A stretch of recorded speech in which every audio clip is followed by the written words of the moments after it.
우리 광복절 감사주일에 우리에게 주시는 말씀은 신약성경 에베소서 4장 30절부터 5장 2절 말씀까지 보겠습니다.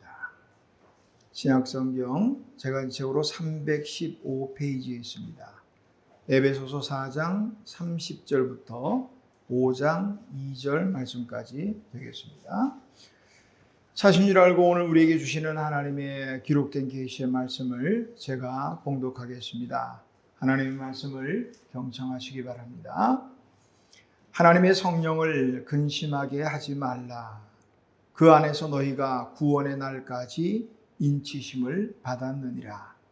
너희는 모든 악독과 노함과 분냄과 떠드는 것과 비방하는 것을 모든 악의와 함께 버리고 서로 친절하게 하며 불쌍히 여기며 서로 용서하기를 하나님이 그리스도 안에서 너희를 용서하심과 같이 하라.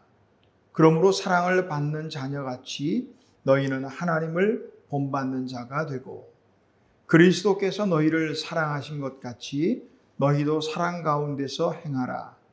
그는 우리를 위하여 자신을 버리사 향기로운 제물과 희생 제물로 하나님께 드리셨느니라. 아멘. 자리에 앉으시기 바랍니다. 하나님 아버지 은혜를 감사합니다. 무더운 날이 계속되는 중에 오늘도 주의 전에 나와 하나님 귀한 말씀 앞에 머리 숙였습니다. 하나님, 오늘도 이 주어진 본문 속에서 우리에게 말씀하시는 하나님의 음성을 듣게 하시고 또 하나님의 말씀 듣고 이 말씀이 우리에게 요구하는 대로 살아갈 수 있도록 은혜를 베풀어 주시옵소서. 예수님의 이름으로 기도하옵나이다. 아멘. 앞에 옆에 계신 분들 인사할까요? 감사합니다. 감사합니다. 올해가 광복 79주년 됐네요. 79주년. 79세가 넘으신 분들은 해방의 기쁨을 또 어느 정도 아직 기억하실지 모르겠습니다만은 하나님의 은혜로 우리나라가 해방이 되어서 지금까지 왔다는 사실을 생각하면 늘 감사합니다. 그날이 오면은 삼각산이 일어나 더덩실 춤이라도 추고 한강물이 뒤집혀 용솟음칠 그날이 이 목숨이 끊기기 전에 와주기만 하량이면 나는 밤하늘에 나르는 까마귀와 같이 종로의 인경을 머리로 들이받아 울리오리다. 두개골은 깨어져 산산조각이 나도 기뻐서 죽사오매 오히려 무슨 한이 남으오리까. 드는 칼로 이 몸의 가죽이라도 벗겨서 커다란 북 만들어 들쳐매고는 여러분의 행렬의 앞장을 서오리다. 우렁찬 그 소리를 한 번이라도 듣기만 하면 그 자리에 거꾸러져도 눈을 감겠소이다. 다들 들어보셨을 수도 있겠습니다만은 시문 시인의 그날이 오면이라는 시입니다.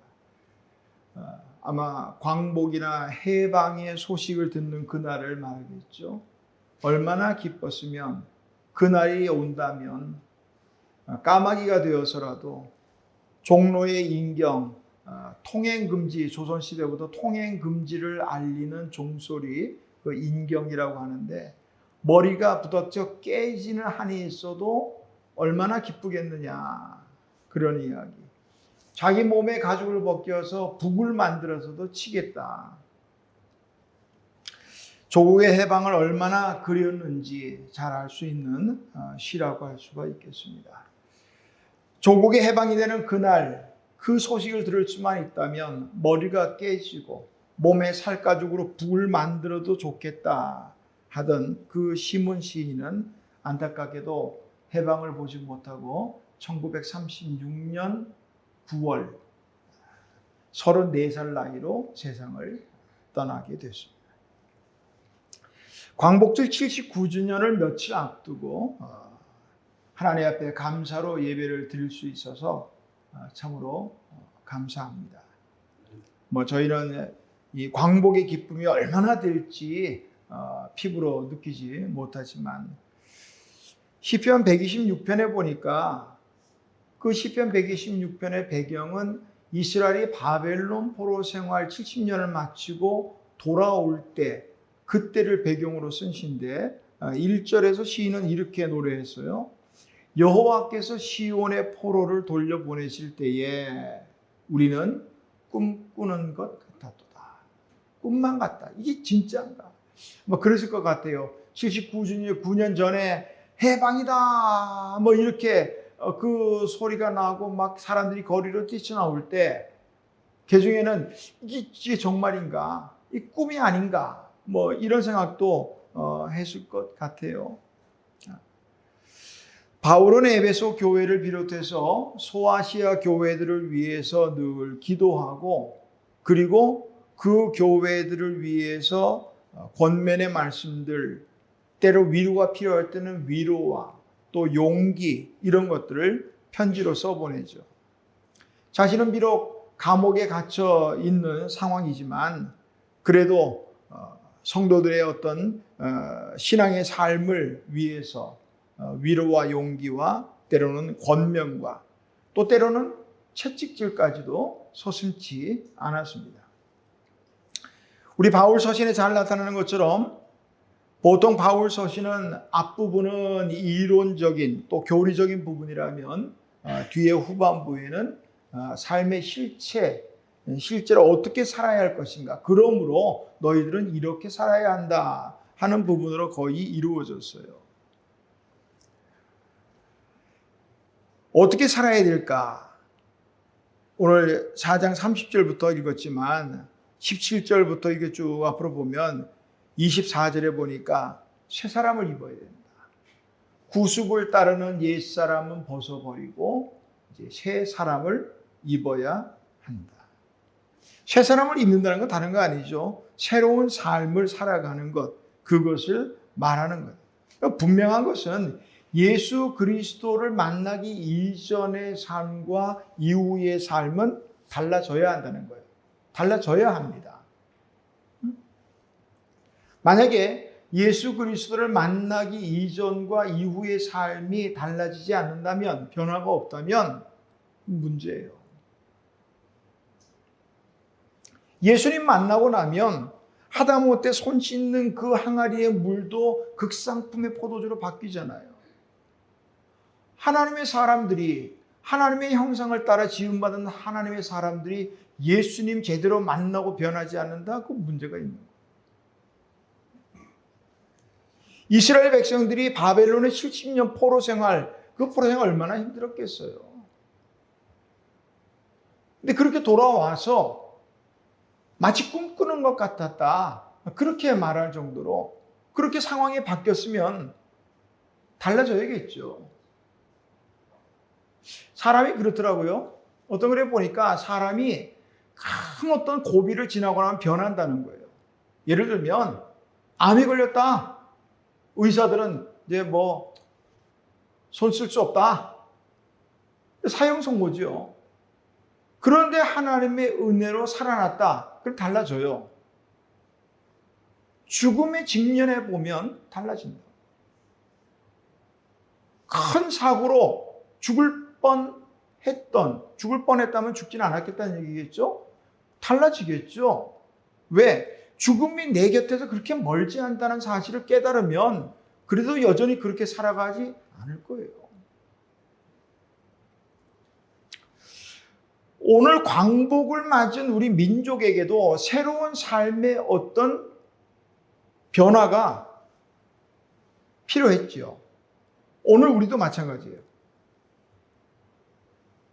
그냥 교회 신앙생활하면서 교회를 늘 다녀 버릇하고 또 어떤 경우에는 나면서부터 교회를 가까이 하다 보니까 거의 큰 감격이나 이런 것 없이 다니다 보니까 그렇게 산다면 이제 다시 한번 우리 새로운 어떤 삶의 법칙이랄까 아니면 삶의 기준이 필요하겠다. 우리가 일본과 어떤 갈등이 일어날 때마다 잘 하는 운동이 하나 있어요. 노 재팬. 일본 제품 불매 운동 아주 뭐 우리 몇 년 전 심각하게 했잖아요.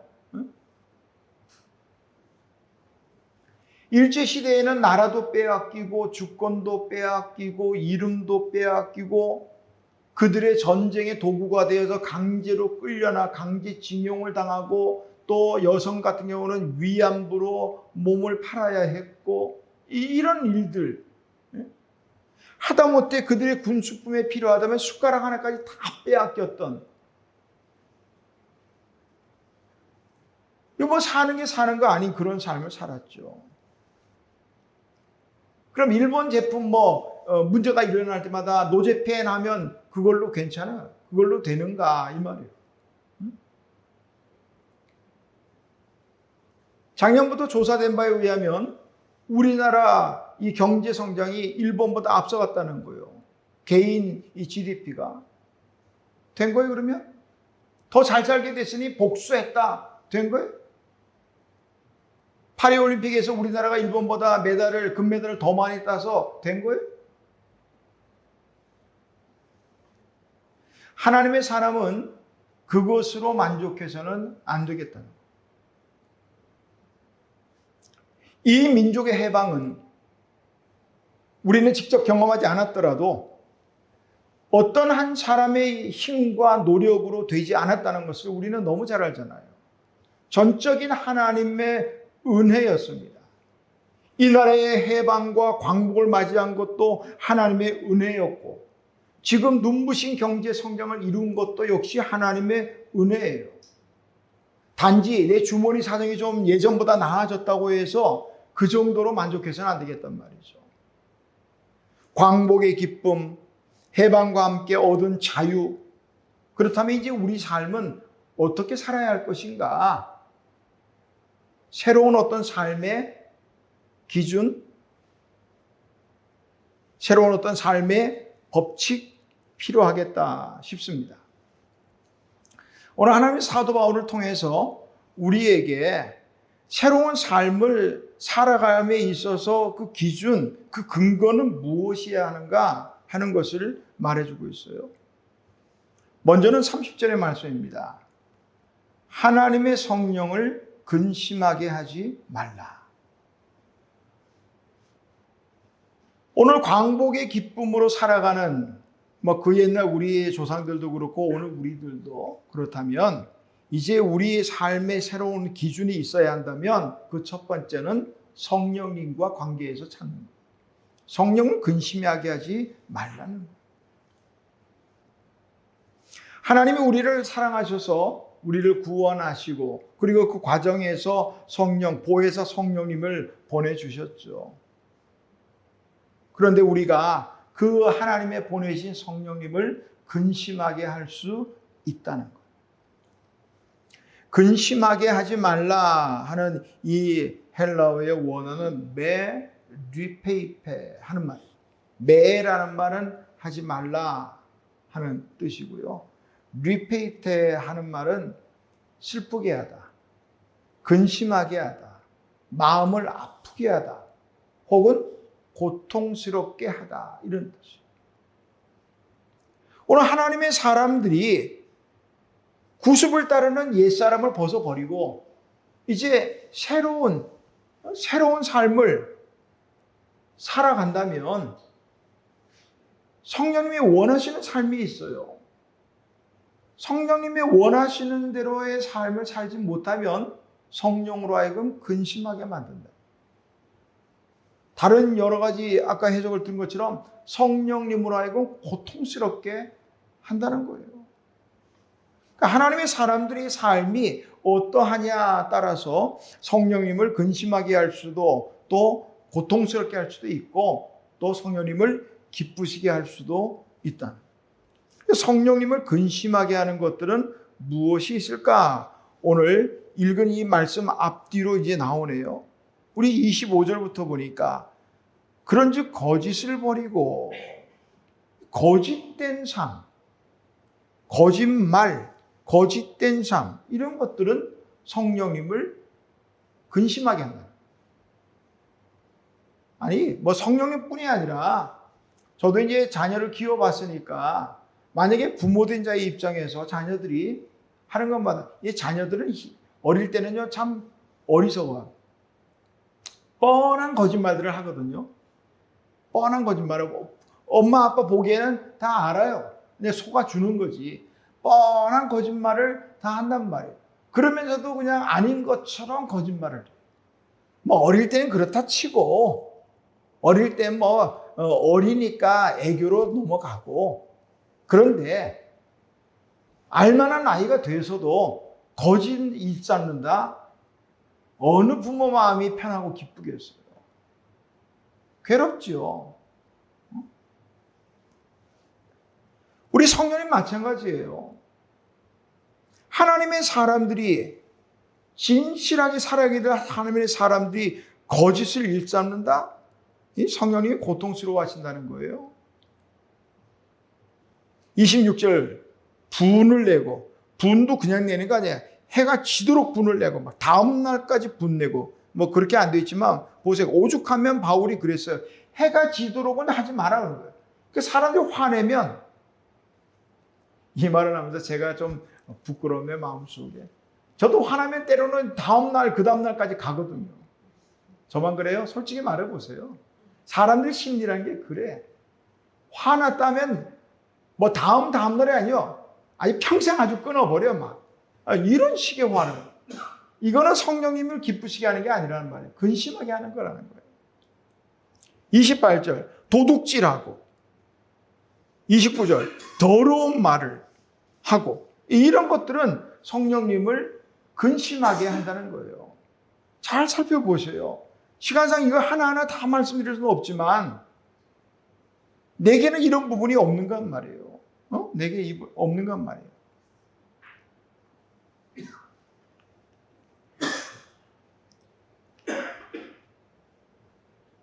사도 바울은 17절에 자, 우리 4장 17절이죠. 4장 17절에서 이렇게 말해요. 이 부분은 현대인의 성경으로 제가 읽어드릴게요. 내가 주님 안에서 여러분에게 강력히 말합니다. 이제부터 여러분은 이방인들처럼 헛된 생각으로 무가치한 생활을 하지 마십시오. 이렇게 했어요. 이방인들이 하는 생각들, 이방인들은요, 오늘 여기서 이방인이라면 뭐 유대인 이방인 그보다는 하나님의 사람들과 세상을 살아가는 사람들 이렇게 보면 좋겠어요. 하나님의 자녀라는 사람들이 하나님의 백성이라는 사람들이 세상 사람들처럼 거짓을 일삼고 분노하고 도둑질하고 더러운 말하고 이런 일들 이런 것들은 무가치하다는 말이에요.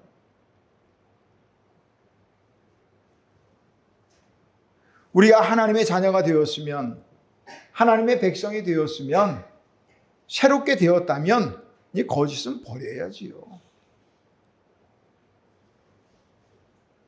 우리가 아버지라고 한 하나님은 진실한 하나님이에요. 거짓이 없으신 분이에요.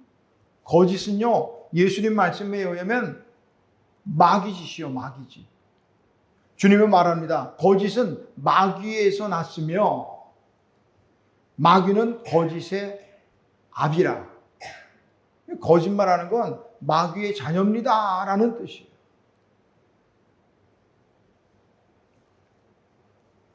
특히 뭐 여러 가지 많이 있지만 제일 끝에 나오는 29절에 보니까 우리 입술의 말, 참 입술의 말 한마디로 때로는 성령을 근심하게 또 성령님을 슬프게 성령님을 고통스럽게 그렇게 할 수도 있고 또 그렇지 않으면 우리 입술의 말 한마디가 듣는 이들 모두에게 덕이 되고 은혜를 끼칠 수도 있다는 거죠. 그런 말이 있잖아요. 그 사람의 말이 곧 그 사람이다. 그러니까 말하는 그게 그 사람이라는 거예요. 어떤 사람들은 입만 열면 그냥 쌍소리 막 해. 그 사람 상스러운 거예요. 그 사람의 됨됨이가 어떤가 그거 아는 거예요? 그럼 어렵잖아요. 말 몇 마디 들어보면 알잖아요. 말 몇 마디 들으면. 이 사람의 말을 몇 마디 들어보면 이 부정적인 사람인지 긍정적인 사고를 하는지, 어떤 사람은 말 몇 마디 해보면 늘 안 돼, 못해, 늘 안 된다는 거예요. 어떤 사람 반면에 그렇지, 할 수 있지, 해보자. 말 몇 마디 들어보면요, 어떤 성향의 사람인지 다 나와요. 말 몇 마디 들어보면 우리 특별히 진보적인 사람인지 보수적인 사람인지 다 나와요. 말 몇 마디 들어보면 이게 하나님의 자녀의 사람인지 세상적인 사람인지 다 나온다고요. 몸은 여기 앉아 있어도 말 몇 마디 들어보면 세상 사람하고 똑같다는 거 알아요. 말이 그만큼 중요하다는 거예요. 미국 의사협회의 발표에 따르면 우리 뇌세포의 98%는 자신이나 타인의 말에 지배를 받는다는 거예요. 안 된다, 못한다, 벌써 그렇게 말하기 시작하면 뇌가 그 말에 지배를 받아서 못하게 된다는 거예요. 우리 올림픽에 참여한 선수들 가운데 보니까 그러잖아요. 할 수 있다, 할 수 있다, 할 수 있다고 하는 거예요. 자기 최면 거는 건 아니에요. 할 수 있다는 생각을 입이 만들어주는 거예요. 나뿐이 아니에요. 듣는 누군가에게도 그래요. 할 수 있어. 그러면 듣는 사람도 할 수 있게 되는 거예요. 야, 그거 안 돼. 그러면 듣는 사람도 이거 안 되는구나 할 생각조차 안 하게 된단 말이에요. 지난해부터 청소년부, 또 중간에 우리 창동교회 고등부 수련회, 또 어제부터 시작된 아동부, 너무 피곤해요. 모처럼 1년에 한 번씩 이렇게 수련회 나오니까 잠 잘 생각들을 안 하더라고요. 새벽까지 그냥 잠을 못 자고 하니까 얼마나 피곤한지 나도 모르게 피곤하다, 피곤하다. 입에 그냥 나와요. 정말로 피곤해. 그러니까. 사도 바울은 로마서 8장 26절, 로마 교회 성도들에게 보내는 편지에서 로마서 8장 26절에 이렇게 말했어요. 성령도 우리의 연약함을 도우시나니 우리는 마땅히 기도할 바를 알지 못하나 오직 성령이 말할 수 없는 탄식으로 우리를 위하여 친히 간구하시느니라. 감당하기 어려운 일을 당하면 도대체 기도조차 못할 그럴 때가 있잖아요. 그럴 때 성령님께서 우리 마음을 아신다는 거예요. 우리를 위해 대신 탄식하시면서 우리를 위해 기도해 주신다는 거예요. 그러나 또한 우리가 성령님이 기뻐하지 않는 일들, 거짓과 분노와 도둑질과 더러운 이런 일들을 하면 또 성령님은 탄식하는 거예요. 너 왜 그러니? 또 왜 그래? 우리는 성령님을 탄식하게 할 수도 있고 근심하게 할 수도 있고 또 반대로 기쁘시게 할 수도 있다는 거예요. 우리 새롭게 된 사람이라면 성령님을 근심하게 할 것이 아니라 기쁘시게 하는 새로운 우리 기준을 가지시기를 주님의 이름으로 축원합니다.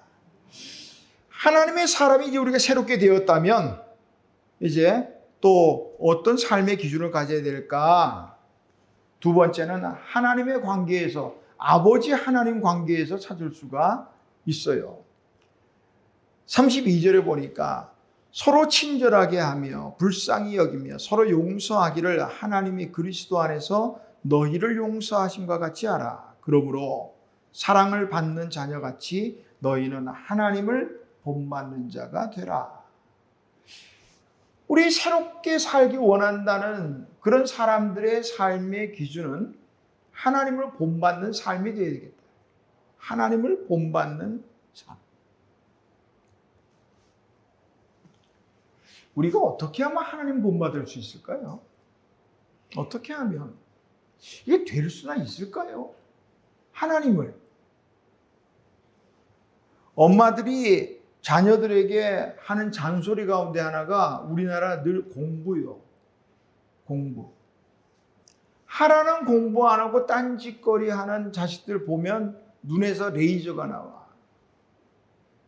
엄마들 눈에는요, 공부 아닌 다른 것들은 다 딴짓거리야. 늘 잔소리야. 그래도 그 엄마 보기에 옆집의 아무개는 공부 좀 하는 듯 보이면 또 그게 또 야, 누구처럼 좀 해봐라. 응? 아무개 좀 본받아봐라. 공부 정도라면 본받을 수 있지. 공부 정도라면. 상대는 하나님이에요. 하나님을 본받으라는 거예요. 하나님을. 나 같은 죄인이 어떻게 하면 하나님을 본받을 수 있을까요? 이 사도 바울이 뭔가 착각한 거 아니에요? 우리가 본받기는 너무 높은 거 아니에요? 못 올라가려면 아닌가? 사도 바울은 어쩌자고 지금 이렇게 하나님을 본받으라는 거예요. 지금. 차라리 뭐 아무개 권사 정도 본받으라, 아무개 장로 정도 본받으라 그러면 뭐 어떻게 한번 해보겠는데 어떻게 나 같은 죄인이 하나님을 본받으라는 거예요. 지금. 그래서 여기서 이제 교리 하나 배우고 넘어가려고 합니다. 우리가 하나님을 정의할 때 하나님은 이런 분이다. 소위 말하는 좀 어려운 단어지만 하나님의 속성, 하나님의 가지고 있는 본성이에요. 속성이란 걸 말이에요. 예를 들면 하나님은 어떤 분이냐? 스스로 계신 분이다. 누구에 의해서 있는 분이 아니라는 거예요. 또 하나님은 어떤 분이냐? 변치 않는 분이다. 불변하시는 하나님. 또 영원하신 하나님이다. 인자하신 하나님. 용서하신 하나님 등등 다 하나님. 근데 이 하나님의 속성을 신학적으로 두 가지로 구분할 수 있어요. 하나는 비공유적 속성이라 공유할 수 없다는. 우리 핸드폰 같은 거 해보면은 공유 나오죠? 뭐 좋은 뭐 이런 거 있으면은 공유 눌러서 내 카톡방으로 옮기거나 또 밴드로 옮기거나 공유할 수 있죠? 이 공유라고 그래요. 하나님의 속성 가운데 하나는 비공유적 속성이라고 있어요. 이거는 절대적 성품이에요. 그러니까 하나님 외에 그 어떤 피조물도 천사든 사람이든 하나님 따를 수 없는 거예요. 그거를 바로 비공유적 속성, 오직 하나님만이 가지고 계신 거. 예를 들면 유일하신 하나님. 하나님은 오직 한 분밖에 없다는 거예요. 우리 유일하지 않잖아요. 또 전능하신 하나님. 어느 피조물이 전능할 수 있어요? 안 된단 말이에요. 무소부재하신 하나님. 다 이거는 절대로 인간이 흉내낼 수도 없는 속성들이에요. 요거를 비공유적 속성이라 이러고, 다른 하나는 반대로 공유적 속성이라, 보편적 성품이라, 이거는 우리가 본받을 수 있는 거예요. 예를 들면 거룩함, 우리가 본받을 수 있어요. 하나님 말씀하시잖아요. 내가 거룩하니 너희도 거룩하라. 할 수 있다는 거예요. 그러니까 이거는 우리가 본받을 수 있어요. 사랑, 내가 너희를 사랑한 것 같이 너희도 서로 사랑하라. 그러므로 사람들이 너희를 내 제자인 줄 알리라. 사랑. 용서, 오늘 나오는 말씀이죠. 하나님이 그리스도 안에서 너희를 용서하신 같이 너희도 서로 용서하라. 그 외에도 하나님이 오래 참으신 것처럼 너희도 인내하라. 사랑은 인내다. 불쌍히 여겨라. 이런 것들 전부 다 우리가 본받을 수 있는 성품들이랍니다. 이걸 말하는 거예요. 우리가 본받아야 될 것은 뭐냐? 32절에 보니까 친절합니다. 또 불쌍히 여기는 그런 마음, 용서하는 마음. 뭐 그뿐이 아니죠. 바울이 편지가 뭐 한정되어 있으니까 요 정도로만 썼지만 많은 것들을 우리가 본받을 수 있죠. 그 중에 하나를 본다면 오늘 보니까 용서 아닐까요? 하나님이 그리스도 안에서 너희를, 우리를 용서하신 것처럼 너희도 용서해라. 친절한 것도 중요하고 또 불쌍히 여기는 것도 중요하지만 특별히 우리가 본받아야 될 것이 있다면 용서입니다. 만약에 하나님이 우리를 용서하지 않으셨다면 죄와 허물에서 우리는 아마 영원히 고통받을 거예요. 하나님의 무조건적인 사랑과 은혜로 우리가 용서함을 받았기 때문에 우리도 서로 용서해야 된다. 예수님의 마지막 십자가에서 죽기 전까지 하신 말씀 가운데 하나가 있어요. 십자가 위에서 했다 가상칠언이라고 그러죠. 그 가운데 한마디 보니까 뭐예요? 아버지여 저들을 사하여 주옵소서. 사하라는 말이 용서해달라는 그런 말씀이겠죠. 제자들이 예수님께 선생님 우리도 기도를 가르쳐 주세요. 근데 예수님이 기도 가르쳐 주셨잖아요. 너희는 이렇게 기도해라. 하늘에 계신 우리의 아버지 하면서 가르치는데 그 중간에 보니까 우리가 우리에게 잘못한 사람을 용서하여 준 것 같이 우리 죄를 용서해 주시고 이 부분 꼭 기억해야 돼요. 우리가 우리에게 잘못한 사람을 용서한 것 같이 우리 죄를 용서해 달라는 거예요. 만약에 우리가 우리에게 잘못한 사람을 용서하지 않는다면 우리도 용서를 받을 수 없다는 거예요. 참으로 두려운 말씀. 주님의 기도를 가르쳐 주신 후에 예수님께서 이렇게 정리하셨어요. 너희가 사람의 잘못을 용서하면 너희 하늘 아버지께서도 너희를 용서하시려니와 너희가 사람의 잘못을 용서하지 아니하면 너희 하나님 아버지께서도 너희를 용서하지 아니하시리라. 용서해. 우리 삶의 기준은 바로 하나님과 관계 속에서 하나님을 본받는 삶이어야 한다.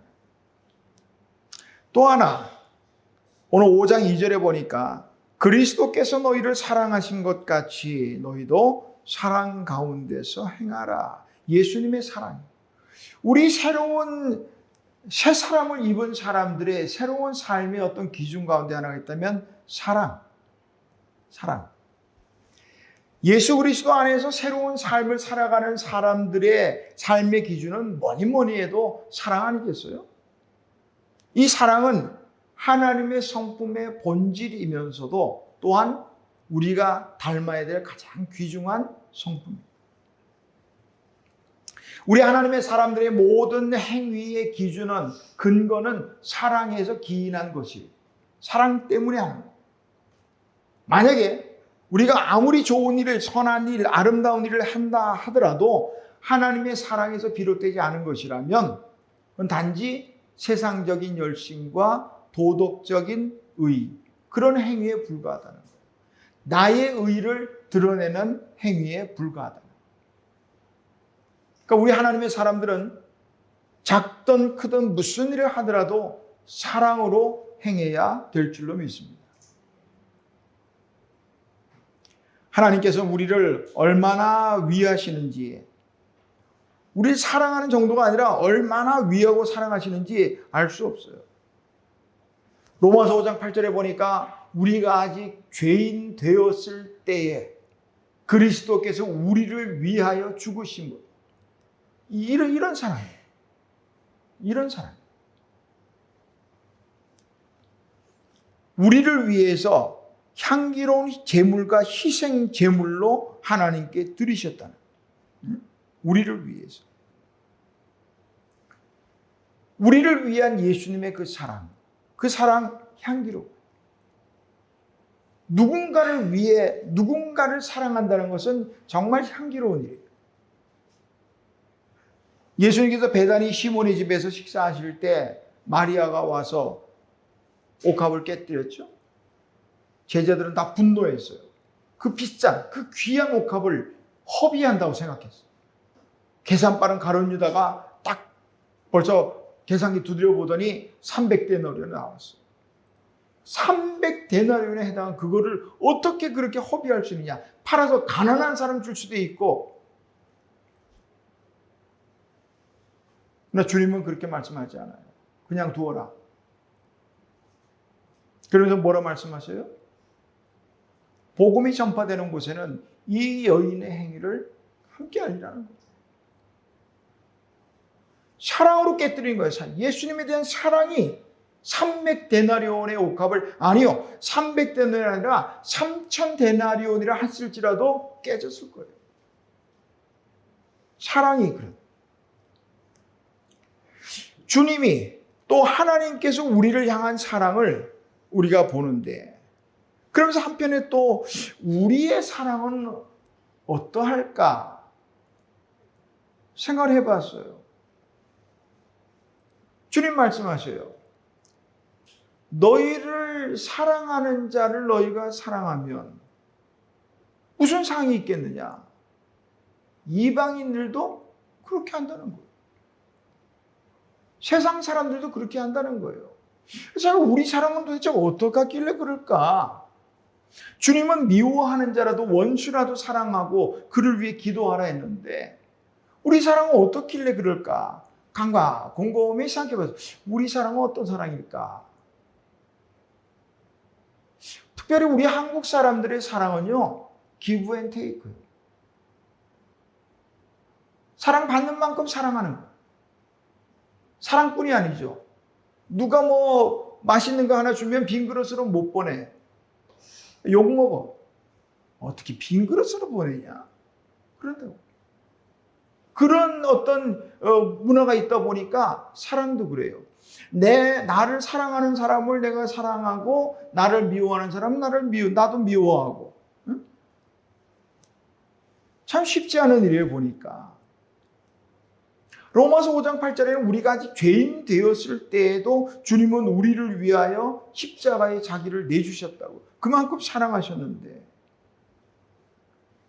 우리는 나를 사랑하지 않는 사람을 안 사랑하는 정도가 아니라 아예 미워하고 멀리한다. 우리 사람들의 사랑을 가만히 보니까 그래요.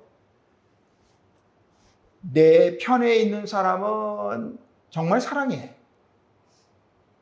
그래서 그 사람이 조금 부족하고 흠이 있어도 다 괜찮아. 그래. 그런데 내 편이 아닌 쪽에 있는 사람은요, 아무리 잘해도 그 잘하는 가운데서도 어떻게든 흠을 찾아내. 참 신기하기도 하지. 이게 우리의 사랑의 현주소더라. 그러면서 생각 한번 해봤어요. 이렇게 사랑해가지고 이 도대체 만약에 우리가 하나님 앞에 설 거 아니에요, 언젠가. 하나님 앞에 섰을 때 이 나의 이런 사랑의 모습을 보고 너 그때 왜 그랬어? 그 뭐라 그럴 거야 도대체? 응? 우리의 사랑의 방정식을 좀 바꿔야겠어요. 다 사랑해야 돼. 제가 여기 앉아 계신 분들 중에 저보다 연세가 많은 분도 있지만 저는 우리 성도들의 우리 아동부 어린아이부터 다 자식 같아요. 어느 부모가 더 사랑하고 덜 사랑하는 자식이 어디 있어? 누구라도 아파하면 그 때문에 아파하고 누구라도 잘하면 그것 때문에 또 기뻐하고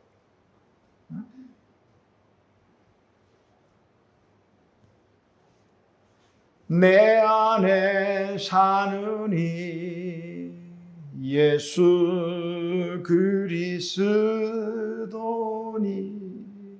내 안에 그리스도가 살아계신다고 믿는다면 내가 사랑해야 될 그 사람 안에도 내가 미워하는 그 사람 안에도 예수님이 있다는 사실, 그 사람이 아니라 그 사람 안에 있는 예수님을 사랑해야 된다는 거예요. 간단하잖아요.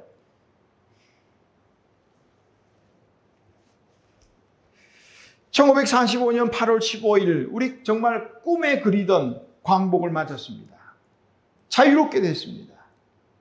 그렇게 얻은 자유로 어떻게 살았어야 할까? 제가 언제도 말씀드렸지만 성경 속에서 나오는 그런 모습이에요. 나면서부터 걷지 못하던 사람이 예수님 만나고 걷게 됐단 말이에요. 나면서부터 보지 못하던 사람이 예수님 만나고 눈을 뜨게 됐다는 말이에요.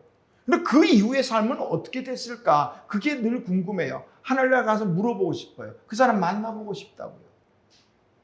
그 이후에 어떻게 살았어?